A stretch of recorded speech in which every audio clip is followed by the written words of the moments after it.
ಇವತ್ತು ನಮ್ಮಲ್ಲಿ ದುರಾದೃಷ್ಟಕ್ಕೆ ಇರೋದೇ 4-5 ಜನ ಹೀರೋಗಳು. ಅಂದರೆ ಒಂದು ದೊಡ್ಡ ಮಟ್ಟಕ್ಕೆ ಇವಾಗ ನೀವೇ ಹೇಳ್ತಿರಲ್ಲ, ಯಾರು ಇವಾಗ 100 ಜನ ಆರ್ಟಿಸ್ಟ್ ಬಂದರೆ 100 ಜನ ಅಲ್ಲ, ಯಾರು ಸ್ಟಾರ್ ಬರ್ತಾರೋ ಅವ್ರ ಹತ್ರ ನೋಡೋಕ್ತಿರಲ್ಲ. ಹಂಗೆ ನಾನು ಹೇಳೋದು, ತಪ್ಪು ತಿಳ್ಕೊಬೇಡಿ, ಇದನ್ನು ಹೇಳ್ತಾ ಇದ್ದೀನಿ ಅಂತ. ಇದೇ ಥರನೇ ಜನಗಳ ಮನಸ್ಸು. ಸೊ ಜನಗಳ ಮನಸ್ಸೇನಿದೆ, ಒಂದು ದೊಡ್ಡ ಸಿನಿಮಾ ಬರಬೇಕು, ಅದು ನೋಡಬೇಕು ಅಂತ ಆಸೆ ಪಡ್ತಾರೆ. ತಪ್ಪಲ್ಲ ಅದು. ಸೊ ಆ ಥರ ಚಿತ್ರಗಳು ಬರ್ತಾ ಇರೋದು ಕಮ್ಮಿ ಇವತ್ತು. ಸೊ ಅದು ಜಾಸ್ತಿ ಆಗಬೇಕು. ವ್ಯಾಪಾರ ವ್ಯವಹಾರದಲ್ಲಿ ಖಂಡಿತವರು ಚಿತ್ರರಂಗ ಮುಂಚೆ ಕನ್ನಡ ಚಿತ್ರರಂಗ ಯಾವ ರೀತಿ ತೊಡಗಿಸ್ಕೊಂಡಿತ್ತೋ ಅದೇ ಥರ ವ್ಯಾಪಾರ ವ್ಯವಹಾರಗಳಲ್ಲಿ ದೊಡ್ಡ ಮಟ್ಟಕ್ಕೆ ವ್ಯಾಪಾರ ವ್ಯವಹಾರ ಆಗಬೇಕು ಅನ್ನೋದೇ ನಮ್ಮ ಆಸೆ. ಅದು ನನ್ನ ಈಗ ಎಲ್ಲೋ 10 ವರ್ಷಕ್ಕೆ ಮುಂಚೆ 5 ವರ್ಷಕ್ಕೆ ಮುಂಚೆ ವ್ಯಾಪಾರ ವ್ಯವಹಾರ ಮಾಡಿರ್ತಾರೆ, ಚಿತ್ರ ಮಾಡಿರ್ತಾರೆ, ಅವರಿಗೆ ಅನುಭವ ಇರೋದಿಲ್ಲ. ನಾನು ಈಗ ತಾನೇ ಈ ವರ್ಷದಲ್ಲೇ 2 ಚಿತ್ರ ಮಾಡಿದ್ದೀನಿ. ಸೊ ಎಲ್ಲ ಒಳ್ಳೆಯದು ಕೆಟ್ಟದ್ದು ಎಲ್ಲ ನನಗೆ ಚೆನ್ನಾಗಿ ಗೊತ್ತಿರೋದ್ರಿಂದ ನಾನು ನಿಮ್ಮ ಮುಖಾಂತರ ಚಿತ್ರರಂಗಕ್ಕೆ ಮತ್ತು ಪ್ರೇಕ್ಷಕರಿಗೆ, ನಮ್ಮ ನಿರ್ಮಾಪಕರಿಗೆ ಎಲ್ಲರಿಗೂ ನಾನು ಅದನ್ನು ಹೇಳ್ತಾ ಇದ್ದೀನಿ. ದಯವಿಟ್ಟು ತುಂಬ ಕಷ್ಟಪಟ್ಟು ದುಡ್ಡನ್ನು ತಂದು ಇಲ್ಲಿ ಸುರಿತಾ ಇದ್ದೀರಾ. ಒಂದು ಸರಿಗೆ 10 ಸರಿ ಯೋಚನೆ ಮಾಡಿ ನಿರ್ಮಾಣ ಮಾಡಬೇಕು. ಪ್ಲ್ಯಾನಿಂಗ್ ಇಲ್ಲದೆ ಮಾಡೋಕ್ಕೆ ಹೋಗಬೇಡಿ. ಇವೆಲ್ಲ ಯೋಚನೆ ಮಾಡಿ ಒಳ್ಳೊಳ್ಳೆ ಚಿತ್ರಗಳನ್ನ ನಿರ್ಮಾಣ ಮಾಡೋದಕ್ಕೆ ನಾವೆಲ್ಲರೂ ಮುಂದಾಗೋಣ ಅನ್ನೋದಕ್ಕೆ ಇವತ್ತು ಈ ಪೂಜೆ ಮುಖಾಂತರ ಎಲ್ಲರಿಗೂ ಒಳ್ಳೆಯದಾಗಲಿ, ಬಂದು ಪ್ರಾರ್ಥನೆ ಮಾಡ್ಕೊಳ್ಳಿ, ಪೂಜೆ ಮಾಡ್ಕೊಳ್ಳಿ, ಆಶೀರ್ವಾದ ಪಡ್ಕೊಂಡು ಹೋಗಿ ಅಂತ ನಾವು ಈ ಪೂಜೆನ ಮಾಡಿದ್ದೀವಿ. ಸರ್, ನನ್ನ ಕೊನೆ ಪ್ರಶ್ನೆ ಏನಂದರೆ, ನೀವು ಹೇಳಿದ್ರಿ ಲಾಸ್ಟ್ ಪ್ರೆಸ್ ಮೀಟಲ್ಲಿ ಕ್ಲಾರಿಟಿ ಕೊಟ್ಟಿದ್ರಿ, ಇದು ಚಿತ್ರೋದ್ಯಮಕ್ಕೆ ಒಳ್ಳೆಯದಾಗಲಿ ಅಂತ ಮಾಡ್ತಿರೋ ಪೂಜೆ ಅಂತ. ಬಟ್ ಸಾಕಷ್ಟು ಜನ ಅಂದರೆ ಕೆಲವರು ಸೋಷಿಯಲ್ ಮೀಡಿಯಾದಲ್ಲಿ ಬರ್ಕೊಂಡಿದ್ದುಂಟು, ಬೇಕಾಗಿರೋದು ಸಿನಿಮಾ ಹೊರತು ಈ ಹೋಮ ಹವನ ಅಲ್ಲ. ಹಿಂದೆ ವೀರಪ್ಪನ್ ಅವರು ಹೆಡ್ಡಾಪಾಡದಂಥ ಸಂದರ್ಭದಲ್ಲಿ ಪೂಜೆ ಮಾಡಿದುಕೊಂಡು ಅರ್ಥ ಇತ್ತು. ದರ್ಶನ್ ಅವರು ಈ ಥರದ ಕೊಲೆ ಕೇಸ್ನಲ್ಲಿ ಜೈಲಿಗೆ ಹೋಗಿರೋದಕ್ಕೆ ಈ ಥರದ ಪೂಜೆ ಮಾಡೋ ಅಗತ್ಯ ಇರಲಿಲ್ಲ ಅಂತ. ಒಂದು ಕಲಾವಿದ ಅಂದರೆ ಇಡೀ ಚಿತ್ರೋದ್ಯಮ ಒಂದು ಕುಟುಂಬಕ್ಕೆ ಏನಾದರೂ ಆದರೆ ಎಲ್ಲರೂ ಕೂಡ ಸಾಥ್ ಕೊಡಬೇಕು ಅಂತ ಹೇಳೋರು ಅವರೇ. ಇಡೀ ಉದ್ಯಮ ಒಂದು ಕುಟುಂಬ ಅಂತಾರೆ. ಆ ಕುಟುಂಬದ ಸದಸ್ಯರಲ್ಲಿ ಯಾರಿಗೋ ಒಬ್ರಿಗೆ ಪ್ರಾಬ್ಲಮ್ ಆಗಿದೆ ಅಂದರೆ ಅವ್ರು ಪರವಾಗಿ ನಿಂತು ಏನೋ ಮಾಡ್ತೀವಿ ಅಂತ ಹೊರಟಾಗ ಈ ಥರದ ಅಡ್ಡಗಾಲ ಆಗ್ತಾರೆ ಅಥವಾ ಕೊಂಕು ಮಾತಾಡ್ತಾರೆ. ಏನು ಹೇಳ್ತೀರಾ ಅಂಥವ್ರ ಬಗ್ಗೆ ಅನ್ನೋಂಥದ್ದು? ಅವರವ್ರ ಅಭಿಪ್ರಾಯ ಮಾಡಿ ತಪ್ಪೇನಿಲ್ಲ, ಅವ್ರು ಮಾತಾಡೋದ್ರಲ್ಲಿ ತಪ್ಪೇನಿಲ್ಲ. ಈಗ ಏನಾಗುತ್ತಮ್ಮ, ನಾನು ಅದು ಮೊನ್ನೆ ಹೇಳಿದೆ, ನಾನು ದರ್ಶನ್ ಅವ್ರ ಮೇಲೆ ಪ್ರೀತಿ ವಿಶ್ವಾಸ ಇಲ್ಲ ಅಂತಿಲ್ಲ. ನಾನು ಒಬ್ಬ ನಮ್ಮ ಕನ್ನಡ ಚಿತ್ರರಂಗದ ಒಬ್ಬ ನಟನಾಗಿ, ಒಬ್ಬ ಚೆನ್ನಾಗಿ ಪರಿಚಯ ಇರೋವಂಥ ಒಬ್ಬ ವ್ಯಕ್ತಿಯಾಗಿ ನನಗೆಲ್ಲ, ಹಾಗಾಗಿ ನಾನು ಮೊನ್ನೆ ಹೇಳ್ದಾಗೆ ಅಂತ ನಾನು ಈ ಜಾಗನ ಬಳಸ್ಕೊಂಡು ದರ್ಶನ್ಗೋಸ್ಕರನೇ ಈ ಪೂಜೆ ಮಾಡ್ತಾಯಿದ್ದೀನಿ, ಪುಣ್ಯ ಏನೋ ಹೇಳ್ತಾರಲ್ಲ, ಅದು ಅವ್ರ ಅನಿಸಿಕೆ. ನನ್ನ ಅನಿಸಿಕೆ ನಾನು ಇಷ್ಟೊತ್ತಿನ ತಮ್ಮಲ್ಲಿ ಹಂಚ್ಕೊಂಡಿದ್ದೀನಿ. ಅವ್ರವ್ರ ಭಾವನೆ ಏನೇನಿದೆ ಅಂತ ನಾವು ಯಾಕೆ ಅದ್ರ ಬಗ್ಗೆ 100 ಜನ 100 ಮಾತಾಡ್ತಾರೆ. ಅದ್ರಿಗೆಲ್ಲ ನಾನು ಮಾತಾಡೋಕ್ಕೂ ಹೋಗೋದಿಲ್ಲ. ಏನಾಗುತ್ತೆ, ಚಿತ್ರರಂಗದಲ್ಲಿ ಕಾರ್ಮಿಕರಿಗೆ ದುಡ್ಡು ಕೊಡ್ಬೋದಾಗಿತ್ತು, ಈ ಥರ ಪೂಜೆ ಮಾಡೋಬೋದು ಅಂತ. ದುಡ್ಡು ಕೊಡೋದಕ್ಕೆ ಮಾಡ್ತಾ ಇರೋದು ಇದು. ಮಾತಾಡೋರು ಯಾರು ಒಬ್ಬೊಂದು ದಿನ ಬಂದು ಆ ಕಾರ್ಮಿಕರ ಬಗ್ಗೆ ಯೋಚನೆ ಮಾಡಿಲ್ಲ. ಮಾತಾಡಿದವರು, ಹೇಳಿಕೆ ಕೊಟ್ಟವರು ಸುಮಾರು ಜನ ಯಾರು ಬಂದು ಒಂದಿನ ಬಂದು ಅವ್ರನ್ನ ಯಾರು ಆಯ್ತಪ್ಪ ಕೋವಿಡ್ ಟೈಮಲ್ಲಿ ಯಾರು ಬಂದು ನಿಂತ್ಕೊಂಡು ಮಾಡಿದ್ರು ಇಲ್ಲಿ? ಯಾರು ಮಾಡಿದ್ರು? ಅಂಬರೀಷ್ ಅವರು ಇಲ್ಲ ಅಂತ ನಾವೇನು, ಅಂಬರೀಷ್ ಅವರು ಪಾಲಿಸ್ಕೊಂಬಂದಿದ್ದು ನಾವು ಪಾಲಿಸ್ಕೊಬರ್ಬೇಕು. ಅಂಬರೀಷ್ ಅವರ ಈ ಸಂದರ್ಭದಲ್ಲಿ ಏನು ಮಾಡ್ತಾಯಿದ್ರು, ಅದರಲ್ಲಿ ಅಟ್ಲೀಸ್ಟ್ ನಾವು ಒಂದು ಪ್ರಯತ್ನ ಪಟ್ಟು ಏನು ಮಾಡಬೇಕು ಅಂತೇಳಿ ಮೇಡಮ್ ಅವ್ರನ್ನ ನಾವು ಮುಂದೆ ಕರೆಸಿ ಅವರು ಒಂದು ಸ್ಥಾನಮಾನ ಪಡೆದಿದ್ರಿಂದ ಸುಮಾರು ಜನ ರಾಜ್ಯದ ಮಂತ್ರಿಗಳಲ್ಲಿ ಎಲ್ಲರ ಹತ್ರ ರಿಕ್ವೆಸ್ಟ್ ಮಾಡಿ ಮೆಡಿಕಲ್ ಕಿಟ್ ಆಗ್ಬೋದು, ಫುಡ್ ಕಿಟ್ ಆಗ್ಬೋದು, ವ್ಯಾಕ್ಸಿನೇಷನ್ ಆಗ್ಬೋದು, ಸುಮಾರು ಇಲ್ಲಿ ನಿಂತ್ಕೊಂಡು ಎಷ್ಟು ಮಾಡಿದ್ರು ನಿಮಗೆ ಗೊತ್ತಿದೆ. ಸೊ ಯಾವತ್ತೂ ನಾವೇನು ಬಿಟ್ಟಿಲ್ಲ. ಅದನ್ನು ಮಾತಾಡೋರು ಮಾತಾಡ್ತಾರೆ ಅನ್ನೋದಕ್ಕೆಲ್ಲರಿಗೂ ಉತ್ತರ ಕೊಡೋಕ್ಕೆ ನಾವು ರೆಡಿ ಇಲ್ಲ. ಅವ್ರವ್ರ ಅಭಿಪ್ರಾಯ, ಒಳ್ಳೇದು ಬಯಸಿದ್ರು ಸರಿ, ಕೆಟ್ಟದ್ದು ಬಯಸಿದ್ರು ಸರಿ, ಇಲ್ಲ ನಾವು ಮಾಡ್ತಾರೆ ಸರಿ ಇಲ್ಲ ಅಂತ ಅವ್ರ ಇದ್ರು ಅವರನ್ನು ಅಟ್ಲೀಸ್ಟ್ ಮುಂದೆ ಬಂದು ನಿಂತ್ಕೊಂಡು ಮಾಡಲಿ. ಹಾಗಾದ್ರೂ ಈಗ ನನ್ನ ಅಭಿಪ್ರಾಯ ಅದೇ. ಈಗ ಅವ್ರ ಅಭಿಪ್ರಾಯನೂ ಬೇರೆ ಒಂದು ಅಂಗ ಅಂದರೆ ಮೀನ್ಸ್ ಟು ಸೇ ಒಂದು ಡಿಪಾರ್ಟ್ಮೆಂಟ್ಗೆ ಊಟ ತಿಂಡಿ ಕೊಡೋದು, ಅವ್ರಿಗೆ ಕಾರ್ಮಿಕರು ನೋಡ್ಕೋಬೋದಲ್ಲ ಅಂತ ಹೇಳ್ತಾರೆ. ಬಂದು ಮಾಡಲಿ, ಅವರು ಸಂತೋಷನೇ. ನಾವು ಅದ್ರ ಬಗ್ಗೆ ಏನೂ ಇಲ್ಲ. ನಮ್ಮ ಕಡೆಯಿಂದ ಏನಾದರೂ ಬೇಕು ಅಂದರೂ ನಾವು ಅದ್ರ ಜೊತೆ ಸೇರ್ಕೊಂಡು ಮಾಡ್ತೀವಿ. ಅದ್ರ ಬಗ್ಗೆ ನಾವು ಯಾವುದೇ ಥರದ ನಮಗೆ ಇನ್ನೊಬ್ರು ಏನೋ ಮಾತಾಡಿದ್ರು ಅವ್ರು ಇಷ್ಟ. ಎಲ್ರಿಗೂ ವಾಕ್ ಸ್ವಾತಂತ್ರ್ಯ ಇದೆ, ಮಾತಾಡ್ಕೊಡ್ತೀವಿ, ಏನು ತೊಂದರೆ ಇಲ್ಲ. ಹೇಳಿದೆ ಅದರಲ್ಲಿ ಕೂಡ ಕಾಮ, ಕ್ರೋಧ, ಮದ ಇದೆಲ್ಲ ಒಂದಷ್ಟು ಹಿಡಿತದಲ್ಲಿ ಇರಬೇಕು ಅನ್ನುವಂಥ ಸಲಹೆ ಕೂಡ ಸಿಕ್ಕಿದೆ ಅನ್ನುವಂಥದ್ದು. ಇದನ್ನು ನಾನು ಇವತ್ತು ಕೇಳಿಲ್ಲ. ಈ ಭಗವಂತ ಏನು ಇವತ್ತು ನಮಗೆ ಜ್ಞಾಪಿಸಿದ್ದು, ಇವತ್ತು ಕಲ್ತಿದ್ದಲ್ಲ ಅದು. ನೀವು ಹೇಳಿದ್ರಲ್ಲ, ಅದೆಲ್ಲ ಹಿಡ್ತಾ ಇಲ್ಲ ಅಂದರೆ ನನಗೆ ಈ ಸ್ಥಾನಮಾನ ಸಿಗ್ತಾ ಇಲ್ಲ. ನಮ್ಮೆಲ್ಲರಿಗೂ ಅಷ್ಟೇ, ನನಗೇ ಅಲ್ಲ, ಎಲ್ಲರಿಗೂ ಅದೆಲ್ಲ ಹಿಡಿತದಲ್ಲಿರೋದ್ರಿಂದಲೇ ನಮಗೆ ಈ ಸ್ಥಾನಮಾನ ಭಗವಂತ ಕೊಟ್ಟಿರೋದು. ಅದನ್ನು ಹೆಚ್ಚಿಸ್ತಾನೆ ದೇವರು. ಇಲ್ಲಿವರೆಗೂ ನೀವು ಅದನ್ನು ಕಾಪಾಡ್ಕೊಂಡು ಬಂದಿದ್ದೀರ, ಮುಂದಕ್ಕೂ ಅದನ್ನು ಕಾಪಾಡ್ಕೊಂಡು ಹೋಗಿ.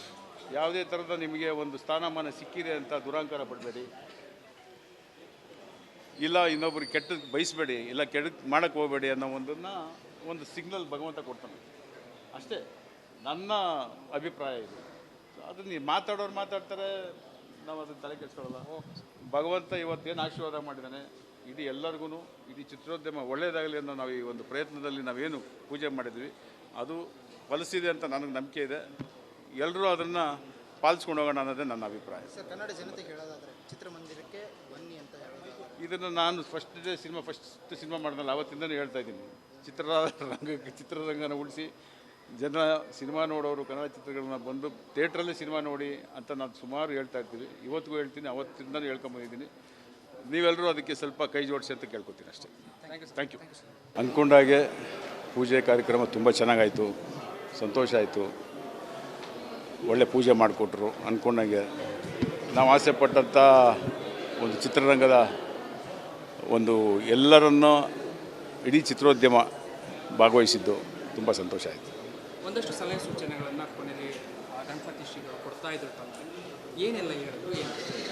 ಅವರು ಹೇಳೋದೇ ಇವತ್ತು ನಡೀತಾ ಇರೋಂಥ ಒಂದು ಸಮಾಜದಲ್ಲಿ ಏನೇನು ನಡೀತಾ ಇದೆ ಅದ್ರ ಬಗ್ಗೆ ಅವರ ಒಂದು ದೇವರು ಅಂತ ನಾನು ನಂಬ್ತೀನಿ ಅವರನ್ನು.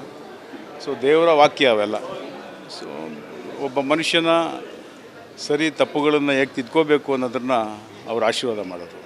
ಒಂದಷ್ಟು ಅಪಸ್ವರಗಳಿತ್ತು ಸರ್, ತಮಗೂ ಗೊತ್ತಿದೆ, ತಮ್ಮ ಗಮನಕ್ಕೂ ಬಂದಿದೆ. ಅವರೆಲ್ಲರಿಗೂ ಕೂಡ ಒಂದು ಕ್ಲಾರಿಫಿಕೇಶನ್ ಸಿಕ್ತು ಅನ್ಸುತ್ತೆ. ಈ ಪೂಜೆ ಪುನಸ್ಕಾರಗಳೆಲ್ಲ ಮುಗಿದ್ಮೇಲೆ ನಾನು ಅದ್ರ ಬಗ್ಗೆ ಮಾತಾಡೋಕ್ಕೆ ಹೋಗೋದಿಲ್ಲ. ಈಗ ಏನಾಗುತ್ತೆ, ಭಗವಂತನ ಯಾರು ಕೈ ಮುಗಿಯಲ್ಲ ಹೇಳಿ? ಯಾರು ಪೂಜೆ ಮಾಡೋಲ್ಲ ದೇವರನ್ನು? ನಾವೆಲ್ಲರೂ ಪೂಜೆ ಮಾಡ್ತೀವಿ. ಆ ಪೂಜೆ ಮಾಡೋವಂಥ ವ್ಯಕ್ತಿಗಳಲ್ಲಿ ಒಬ್ಬೊಬ್ಬರು ಒಂದೊಂದು ಮನಸ್ಸು ಇರ್ಬೋದು. ಅದು ತಪ್ಪು ಅಂತ ನಾನು ಹೇಳೋದು ತಪ್ಪಾಗುತ್ತೆ. ನಾನು ಯಾವಾಗಲೂ ಎಲ್ಲರೂ ಒಂದೇ ಸಮ ನೋಡೋವಂಥ ವ್ಯಕ್ತಿ. ಒಂದು ವೇಳೆ ಏನಾದರೂ ನನ್ನಿಂದ ತಪ್ಪಾಗಿದೆ ಅಂದರೆ ನಾನೇ ಓಪನಾಗಿ ಕೇಳ್ತೀನಿ, ನಾನೇ ಫೋನ್ ಮಾಡಿ ಕೇಳ್ತೀನಿ, ನನ್ನಿಂದ ತಪ್ಪಾಗಿದ್ದರೆ ದಯವಿಟ್ಟು ಹೇಳಿ ನಾನು ತಿದ್ಕೋತೀನಿ ಅಂತ. ಸೊ ನನಗೆ ಆ ಥರ ಒಂದು ತುಂಬ ದೊಡ್ಡ ಮನಸ್ಸು ದೇವ್ರು ಕೊಟ್ಟಿರೋದ್ರಿಂದ ನಾನು ತಲೆ ಕೆಡಿಸ್ಕೊಳಕ್ಕೆ ಹೋಗಲ್ಲ. ಆಗುತ್ತಲ್ವಾ, ಶೂಟಿಂಗು ಎಲ್ಲ ಇರ್ತದೆ. ಎಲ್ಲರೂ ಫೋನ್ ಮಾಡಿದ್ರು ಬೆಳಿಗ್ಗೆ, ಪಾಪ ನನಗೆ ಇರೋರೆಲ್ಲ ಬಂದಿದ್ದಾರೆ. ಇಲ್ಲ ಶೂಟಿಂಗು ಇದ್ದಾಗ ವಿ ಕಾಂಟ್ ಅಲ್ವಾ. ಸೊ ಅವರ ಒಂದು ಯಾವುದೇ ನಿರ್ಮಾಪಕನಿಗೂ ತೊಂದರೆ ಆಗಬಾರ್ದು ಅನ್ನೋ ಉದ್ದೇಶದಿಂದ ನಾನು ಯಾರಿಗೂ ಒತ್ತಾಯ ಮಾಡೋಕ್ಕೆ ಹೋಗಿಲ್ಲ ಅಷ್ಟೇ. ಓಕೆ, ಅಂದರೆ ಇವತ್ತಿನಿಂದ ಇನ್ನೊಂದು ಹೊಸ ಪಾಸಿಟಿವ್ ವೈಬ್ ಇಡೀ ಚಿತ್ರರಂಗಕ್ಕೆ ಸಿಗುತ್ತೆ. ನನಗೆ 100ಕ್ಕೆ 100 ಆ ನಂಬಿಕೆ ಇದೆ. ಸಿಗಬೇಕು. ಎಲ್ಲರ ಒಂದು ಅಂಡರ್ಸ್ಟ್ಯಾಂಡಿಂಗಲ್ಲಿ ನಾವು ಈ ಒಂದು ಜಾಗನ ಹಿರಿಯರು ಕಟ್ಟಿದಂಥ ಒಂದು ಚಿತ್ರರಂಗ ಇದು ನನಗೆ ತುಂಬ ಮುಖ್ಯವಾಗಿ. ಅದನ್ನು ನಾನು ಹೇಳೋಕ್ಕೆ ಇಷ್ಟಪಡ್ತೀನಿ. ನಾನು ಒಬ್ಬ ಸಾಧಾರಣ ನಿರ್ಮಾಪಕನ ಜೊತೆ ನಾನು ಬಂದಿದ್ದೀನಿ. ನಿರ್ಮಾಪಕರ ಥರ ಇದ್ದಿದ್ದರೆ ನನಗೂ ಇವೆಲ್ಲ ಗೊತ್ತಾಗ್ತಾ ಇರಲಿಲ್ಲ. ಈ ಚಿತ್ರರಂಗನ ಯಾವ ರೀತಿ ಕಟ್ಟಿದ್ರು ಅಂತ ಡಾಕ್ಟರ್ ರಾಜ್ಕುಮಾರ್ ಅವರು, ಅಮ್ಮ ಪಾರ್ವತಮ್ಮ ರಾಜ್ಕುಮಾರ್ ಅವರು ಸಂದರ್ಭ ಬಂದಾಗ ನೂರಾರು ಸರಿ ಸಿಕ್ಕಿ ಮಾತಾಡ್ತಾ ಇರ್ತೀವಿ. ಆ ಮಾತಾಡೋದ್ರಲ್ಲಿ ಅವ್ರು ಬರೀ ಚಿತ್ರರಂಗದ ವಿಷಯನೇ ಮಾತಾಡ್ತಾ ಇದ್ದಿದ್ದು. ಚಿತ್ರರಂಗ ಯಾವ ರೀತಿ ಕಟ್ಟಿದ್ರು, ಅವ್ರು ಯಾವ ರೀತಿ ಒಂದೊಂದು ಮೂಟೆ ಅಕ್ಕಿನೂ ಕಲೆಕ್ಟ್ ಮಾಡಿ ಕಲಾವಿದರಿಗೆ ಎಲ್ಲರಿಗೂ ಸೇರಿಸಿ ಊಟ ಸಿಕ್ಕರೆ ಸಾಕು ಅನ್ನೋ ಒಂದು ಸಂದರ್ಭದಿಂದ ಕಷ್ಟಪಟ್ಟು ಈ ಮಟ್ಟಕ್ಕೆ ಬೆಳೆಸ್ಕೊಂಬಂದಿದ್ದೀವಿ ಅನ್ನೋ ಒಂದು ಮಾತನ್ನು ಈಗಲೂ ಆ ಮನಸ್ಸಲ್ಲಿ ನಾಟಿದೆ. ಅದು ಅವರು ಬೆಳೆಸ್ಕೊಂಬಂದಂಥ ಈ ಒಂದು ಚಿತ್ರರಂಗನ ಅಂದರೆ ನಾವು ಯಾವ ಜನ್ಮದಲ್ಲಿ ಏನು ಪುಣ್ಯ ಮಾಡಿ ನಾವು ಗೊತ್ತಿಲ್ಲ.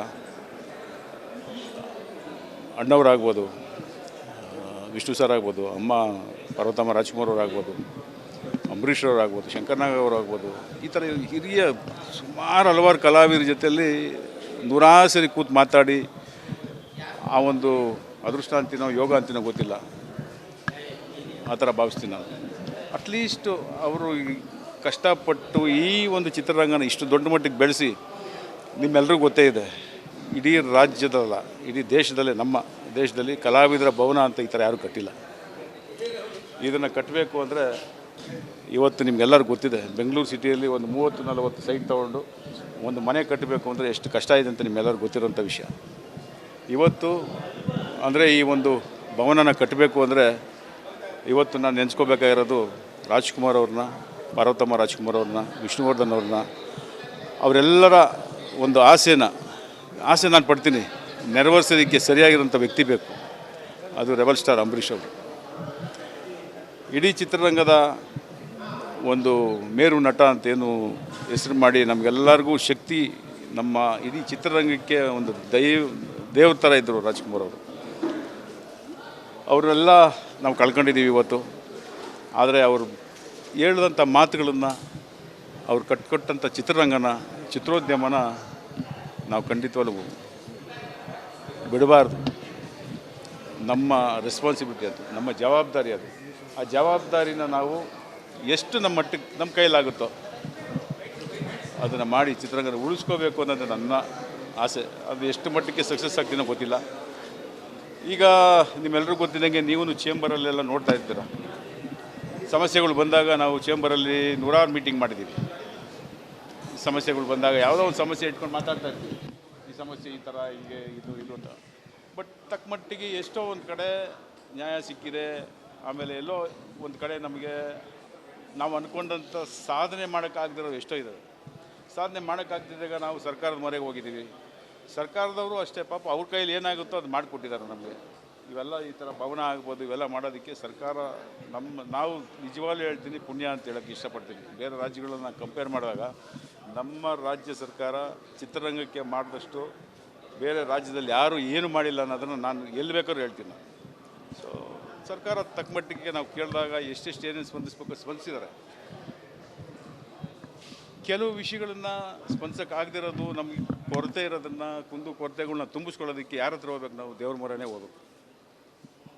ಕಡೆಯ ಒಂದು ಆಪ್ಷನ್ ಅಂತೀವಿ, ಇಲ್ಲಾಂದರೆ ಕಡೆಯಲ್ಲಿ ಕೊನೆಗೆ ನಮಗೆ ಯಾರೂ ಇಲ್ಲ ಅಂದಾಗ ನಮ್ಮ ದೇವರೇ ಗತಿ ಅಂತೀವಲ್ಲ, ಅದನ್ನು ನಾವು ನಾನು ತುಂಬ ಮುಖ್ಯವಾಗಿ ದೊಡ್ಡಣ್ಣ ನಾವು ಇಬ್ಬರು ಕೂತ್ಕೊಂಡು ಮಾತಾಡುವಾಗ ಏನು ಮಾಡೋಕ್ಕಾಗಲ್ಲ. ಈ ಥರದ್ದು ಒಂದು ಒಳ್ಳೆ, ಯಾಕಂದರೆ ನಾನು ತುಂಬಾ ಈ ವರ್ಷದಲ್ಲಿ 2 ಚಿತ್ರಗಳನ್ನ ನಿರ್ಮಾಣ ಮಾಡಿ ಬಿಡುಗಡೆ ಮಾಡಿ ಏನು ಕಷ್ಟ ಅನುಭವಿಸ್ತಾ ಇದ್ದೀವಿ ಚಿತ್ರರಂಗ ಅನ್ನೋದು ನನಗೆ ಚೆನ್ನಾಗಿ ಗೊತ್ತು. ಅಟ್ಲೀಸ್ಟ್ ಎಲ್ಲೋ ಒಂದು ಚಿಕ್ಕ ಪಿಕ್ಚರ್ಗಳಿಗೆ ಪಿಕ್ಚರ್ ರಿಲೀಸ್ ಆಗಿ ಅದರ ರಿಪೋರ್ಟ್ ನೋಡಿಕೊಂಡು ವ್ಯಾಪಾರ ಆಗ್ತಾಯಿತ್ತು. ನಮಗಿರೋದು 2 ಸೋರ್ಸ್. ಒಂದು ಚಿತ್ರ ನಿರ್ಮಾಣ ಮಾಡೋ ಒಬ್ಬ ನಿರ್ಮಾಪಕನಿಗೆ 2 ಕಡೆಯಿಂದ ದುಡ್ಡು ಬರುತ್ತೆ. ಒಂದು OTT ಪ್ಲ್ಯಾಟ್ಫಾರ್ಮಿಂದ, ಇನ್ನೊಂದು ಬಾಕ್ಸ್ ಆಫೀಸಿಂದ. OTT ಅನ್ನೋದು ಇವತ್ತು ಟೋಟಲಿ ಕನ್ನಡ ಚಿತ್ರಗಳನ್ನು ತಗೊಳ್ಳೋದು ತುಂಬ ನಿಲ್ಲಿಸೇಬಿಟ್ಟಿದ್ದಾರೆ. ಎಲ್ಲ ಒಂದು ಕಡೆ ದೊಡ್ಡ ಸಿನಿಮಾಗಳು ತಗೋತಾಯಿದ್ರು, ಈಗ ದೊಡ್ಡ ಸಿನಿಮಾಗಳನ್ನೂ ತಗೋತಾ ಇಲ್ಲ. ಈಗ ಜೊತೆಯಲ್ಲಿ ಚಿತ್ರ ನಿರ್ಮಾಣ ಮಾಡಿದಂಥದ್ದನ್ನು ನಾವು ಡಿಪೆಂಡ್ ಆಗಬೇಕಾಗಿರೋದು ಬಾಕ್ಸ್ ಆಫೀಸ್. ಎಲ್ಲ ಇಡೀ ರಾಜ್ಯದ ಚಿತ್ರಮಂದಿರಗಳ ಬಿಡುಗಡೆ ಆಗ್ತಾ ಇದ್ದಾಗ ಕೆಲವು ಅದು ಪ್ರೇಕ್ಷಕರಿಗೆ ಬಿಟ್ಟಿದ್ದು. ಚೆನ್ನಾಗಿದ್ದರೆ ನೋಡ್ತಾರೆ, ಚೆನ್ನಾಗಿಲ್ಲ ಅಂದರೆ ನೋಡಲ್ಲ ಅನ್ನೋದನ್ನು ಅದನ್ನು ನಾವು ಹೋಗಿಲ್ಲ ಚಿತ್ರ ಯಾಕೆ ಹೋಗಿಲ್ಲ ಅನ್ನೋದ್ರ ಬಗ್ಗೆ ವಿಮರ್ಶೆ ಮಾಡೋಕ್ಕೆ ನಾನು ಇಷ್ಟಪಡಲ್ಲ. ಸೊ ಬಾಕ್ಸ್ ಆಫೀಸಲ್ಲಿ ಎಷ್ಟು ಕಲೆಕ್ಷನ್ ಆಗ್ತಾಯಿದೆ ಅನ್ನೋದನ್ನು ನಿಮಗೆ ಗೊತ್ತು. ಇವತ್ತು ಇಡೀ ಬೇರೆ ರಾಜ್ಯಗಳ ಬೇರೆ ಭಾಷೆ ಚಿತ್ರಗಳು ನಮ್ಮ ರಾಜ್ಯದಲ್ಲಿ ಹಲವಾರು ಚಿತ್ರಮಂದಿರಗಳಲ್ಲಿ ನಮಗೆ ಚಿತ್ರಮಂದಿರ ಸಿಗದಿರೋ ಅಷ್ಟು ತೊಂದರೆ ಆಗ್ತಾಯಿದೆ. ದೊಡ್ಡ ಚಿತ್ರಗಳಿಗೆ ನಾನು ದೊಡ್ಡ ಚಿತ್ರಗಳಿಗೆ ಹೇಳ್ತಾರೆ, ದೊಡ್ಡ ನಮ್ಮ ಹೀರೋಗಳ ಚಿತ್ರಗಳಿಗೆ ಹೇಳ್ತಾ ಇದ್ದೀನಿ ನಾನು. ಆದರೂ ಅದೆಲ್ಲ ಕಷ್ಟಪಟ್ಟು ಬಿಡುಗಡೆ ಮಾಡಿದ್ಮೇಲೆ ನಮಗೇನು ಬರುತ್ತೆ ಅನ್ನೋದು ತುಂಬ ಮುಖ್ಯ ಆಗ್ತದೆ. ವ್ಯಾಪಾರನೂ ತುಂಬ ಮುಖ್ಯ ಅಲ್ವಾ, ವ್ಯವಹಾರ ತುಂಬ ಮುಖ್ಯ. ಸೊ ನಾನು ಯಾವಾಗಲೂ ಹೇಳ್ತಾ ಇರ್ತೀನಿ, ನಾವು ಚಿತ್ರರಂಗದಲ್ಲಿ ಒಂದು 8 ಜನ ನಾವು ಎಷ್ಟು ಜನ ಇದ್ದೀವೋ ಸೀನಿಯರ್ ನಿರ್ಮಾಪಕರು ಅಂತೀವಿಲ್ಲ, ಒಂದು 20-30 ವರ್ಷದ ಚಿತ್ರಗಳು ಮಾಡ್ಕೊಂಬರ್ತಂಥ ನಿರ್ಮಾಪಕರು ಎಷ್ಟು ಜನ ಇದ್ದೀವಿ ಅನ್ನೋದು ನಿಮಗೆಲ್ಲ ಗೊತ್ತಿರೋ ವಿಷಯ. ಆದರೆ ಇವತ್ತು ಕಾರ್ಮಿಕರು ಸಾವಿರಾರು ಜನ ಚಿತ್ರರಂಗದ ಮೇಲೆ ಡಿಪೆಂಡ್ ಆಗಿದ್ದಾರೆ. ದಿನನಿತ್ಯದ ಅವರ ಊಟ ತಿಂಡಿ ಚಿತ್ರರಂಗದಲ್ಲಿ ಕೆಲಸ ಮಾಡಿದ್ರೇ ಅವರಿಗೆ ದಿನನಿತ್ಯದ ಊಟ ತಿಂಡಿ ಆಗಬೇಕು, ಇಲ್ಲಾಂದರೆ ತುಂಬ ಕಷ್ಟ ಇದೆ. ಅಷ್ಟು ಚಿತ್ರಗಳು ಅಷ್ಟು ಜನಕ್ಕೆ ಊಟ ತಿಂಡಿ ಕೊಡಬೇಕಂದ್ರೆ ಚಿತ್ರ ನಿರ್ಮಾಣ ಆಗಬೇಕು.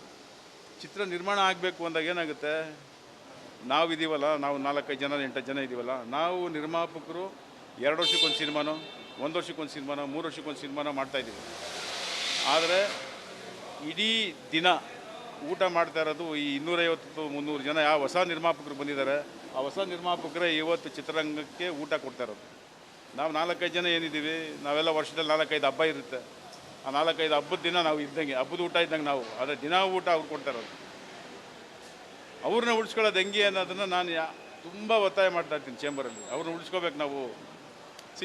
ಅವರೆಲ್ಲ ಯಾವ ಬ್ಯಾಕ್ ಡ್ರಾಪಲ್ಲಿ ಬಂದಿರ್ತಾರೆ, ಒಂದು ರಿಯಲ್ ಎಸ್ಟೇಟು ಇಲ್ಲಾಂದರೆ ರಾಜಕಾರಣದಿಂದ ಯಾವುದೋ ಒಂದೊಂದು ಫೀಲ್ಡಿಂದ ಬಂದು ಚಿತ್ರ ಮಾಡ್ತಾ ಇರ್ತಾರೆ, ಒಂದು ಪ್ಯಾಷನ್ ಇಟ್ಕೊಂಡು. ಅವ್ರನ್ನ ಆಚೆ ಹೋಗಿ ಬಿಡಬಾರ್ದು ನಾವು. ಅವ್ರು ಇನ್ನೊಂದು ಚಿತ್ರ ಮಾಡಬೇಕು, ಅವರಿಂದ ಇನ್ನಿಬ್ಬರು ಬಂದು ಚಿತ್ರ ಮಾಡಬೇಕು. ಇದನ್ನು ಅಮ್ಮ ಹೇಳ್ತಾಯಿದ್ರು ಅವಾಗ, ಪಾರ್ವತಮ್ಮ ರಾಜ್ಕುಮಾರ್ ಅವರು.